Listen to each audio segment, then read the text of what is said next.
जय हिंद, जय बिहार, जय शिवहर। बहुत बहुत धन्यवाद। श्री चंद्रशेखर जी।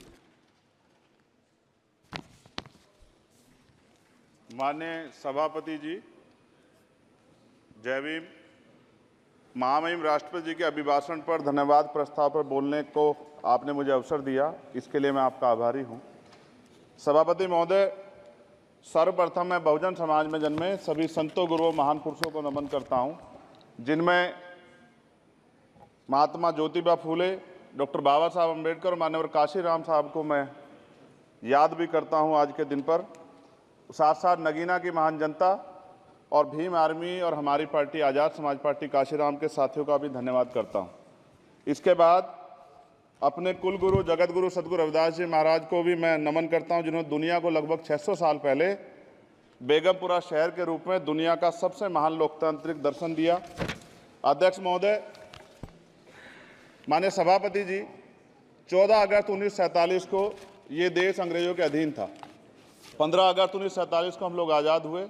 16 अगस्त 1947 को देश आज़ादी में था, लेकिन धन धरती राजपाट में बंटवारा नहीं हुआ। जो साधन संसाधन थे उनमें बंटवारा सही रूप से न होने के कारण एक बहुत बड़ी आबादी सुविधाओं से वंचित और सम्मान से वंचित रह गई। उनको सम्मान देने के लिए और अंतिम व्यक्ति तक सुविधाएं पहुंचे, इसके लिए लोकतंत्र की व्यवस्था हुई। लेकिन आज़ादी के 70 साल बाद भी हम कहाँ खड़े हैं, इस पर ये चिंता का विषय है। मैं मानता हूं कि सामाजिक न्याय तभी होगा माननीय सभापति जी, जब जातीय जनगणना पूरी होगी और जातीय जनगणना कराई जाएगी और साथ साथ संख्या के आधार पर आरक्षण जो है वंचित वर्गों का बढ़ाया जाएगा। उसके साथ साथ जब राष्ट्रपति जी अभिभाषण पे बात रख रही थी तो उन्होंने शहरी और ग्रामीण क्षेत्रों के विकास की बात कही और ये भी कहा कि दुनिया में सबसे उत्तम शहर हमारे यहाँ बने। लेकिन माननीय सभापति जी, 70% आबादी तो गांव में निवास करती है, तो गांव की आबादी के बारे में भी सोचना होगा कि उनका जीवन कैसे बदले। माननीय सभापति जी, उच्च शैक्षणिक संस्थानों में बहुजन समाज के जो छात्र हैं उनके साथ कास्ट एट्रोसिटी हो रही है, निरंतर उनकी हत्या हो रही है। साथ साथ जो सरकारी कर्मचारी हैं दफ्तरों में, उनके साथ भी जो SC ST OBC और मुस्लिम और अन्य धार्मिक अल्पसंख्यक, उनके साथ भी माननीय सभापति जी जातिगत और धार्मिक जो है शोषण किया जा रहा है। इसलिए मेरी मांग भी है कि पुरानी पेंशन को भी अध्यक्ष जी बहाल किया जाए। जो कर्मचारी देश की सेवा में लगे हैं उनका भी सम्मान होना चाहिए। साथ साथ सभापति जी, भाजपा ने चुनावी लाभ के लिए सबका साथ सबका विकास के नारे दिए जो खोखले हैं, क्योंकि 10 साल में दलित, पिछड़े, आदिवासी, मुस्लिम और अन्य धार्मिक अल्पसंख्यक के जो अत्याचार हुए हैं वो किससे छिपे हुए नहीं हैं। ये गलत है, ये बंद होना चाहिए।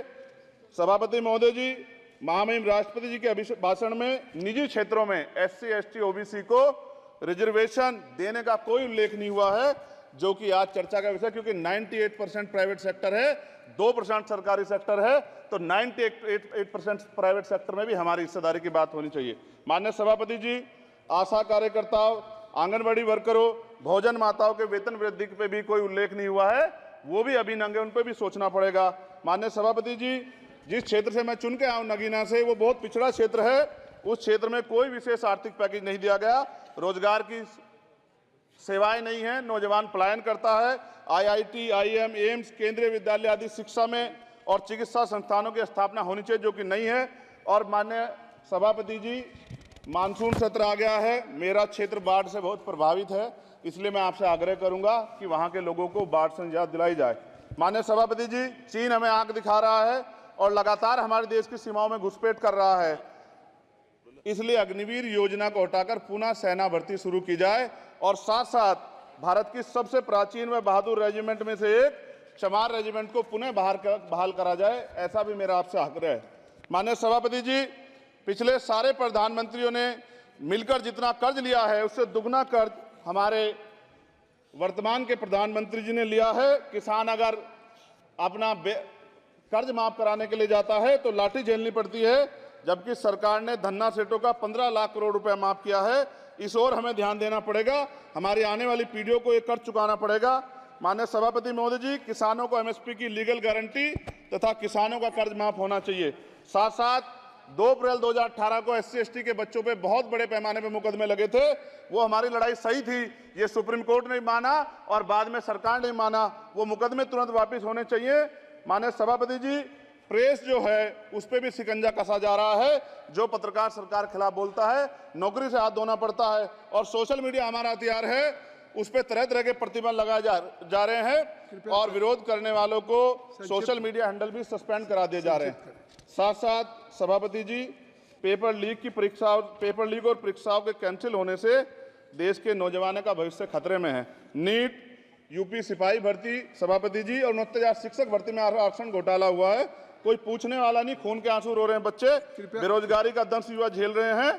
इसलिए मेरा आग्रह है कि युवाओं के लिए कृपया समाप्त करें चंद्रशेखर। माननीय सभापति जी, मैं पहली बार बोल रहा हूं, आप कहेंगे मैं बैठ जाऊंगा, मैं आपकी बात, मैं संवैधानिक मर्यादा का पालन करूंगा, मगर हम तो माननीय सभापति जी सुन ही रहे हैं। आप बोलिए, 1 मिनट। धन्यवाद, धन्यवाद। 1 मिनट और बोलिए। अध्यक्ष सभापति जी, नारी सम्मान की बात करने वाली सरकार, हमने मणिपुर देखा सर, हमने पहलवान बेटियों का हर्ष देखा सर, और हमने सर हाथरस की बेटी का हर्ष देखा सर, और हाथरस के परिवार को जो वादा किया था सरकार ने वो भी पूरा नहीं किया। और महिलाओं में भी, स्पेशली दलित, पिछड़े और मुस्लिम वर्ग की, आदिवासी वर्ग की महिलाओं के साथ आज भी एनसीआरबी का डाटा कहता है सर जो जुल्म हो रहा है वो सहनीय नहीं है सर। साथ साथ कोविड में तैरती, हमने कोविड में बहुत सुना सर, कोविड में तैरती लाशें भी गंगा में हमने देखी है सर, और मजदूरों का हाल भी हमने देखा है। सभापति जी, बस सब समाप्त कर रहा हूं। नोटबंदी पे छोटे मजले उद्योग की जो कमर टूटी वो भी हमने देखी है। सभापति जी, शैक्षणिक संस्थानों, विश्वविद्यालयों में, चिकित्सा संस्थानों में ओबीसी एसटी के योग्य अभ्यर्थी को एनएफएस करके जिस तरह निकाला जा रहा है, लेटरल एंट्री करके जिस तरह हमारे रास्ते बंद किए जा रहे, ये भी हम देख रहे हैं सभापति जी। साथ साथ मेरा ये कहना है सर, ये सबका इशू है कि प्राइवेट कर्मचारी सर और सरकारी भी कई जगह पे 8 से ज्यादा घंटों से काम करते हैं, और उनको जो सर उचित वेतन भी नहीं मिलता, तो न्यूनतम वेतन 20,000 रुपए तय हो और 24 घंटे की ड्यूटी। उदाहरण के तौर पे यूपी पुलिस सर बहुत पूरा काम करते हैं वो लोग, वो राज्य के विषय हैं। आप सर मैं आपके राज्य सरकार के लिए भी आपके संज्ञान में डाल रहा हूँ विषय सर, पुलिस सब जगह है सर, लेकिन सवाल ये है सर, बहुत पसीना बातें हैं, 8 घंटे की ड्यूटी और वेतन विसंगति, बॉर्डर स्कीम से उनको जो बाहर किया जाए। माननीय सभापति जी, 1 मिनट चाहिए सभापति जी।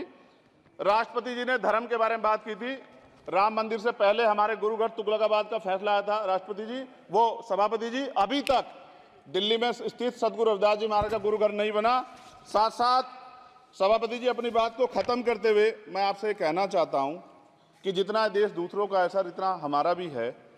हम मरने के लिए पैदा नहीं हुए, जो चाहता है हमारी हत्या कर देता है। मूछें रखने पे, घोड़ी पे बैठने पे, मटकी छूने पे हमारी हत्या हो रही है। क्या बदला है सर? 70 साल बाद भी दलित, पिछड़े, मुसलमानों पे हिंसा नहीं रुक रही है सर। मेरा आपसे संरक्षण के साथ ये आग्रह है कि इन घटनाओं को रोका जाए, और देश किसी की बपोती नहीं है, देश संविधान से चलता है सर, और संविधान से चलेगा। संविधान छेड़खानी बर्दाश्त नहीं की जाएगी सर। धन्यवाद।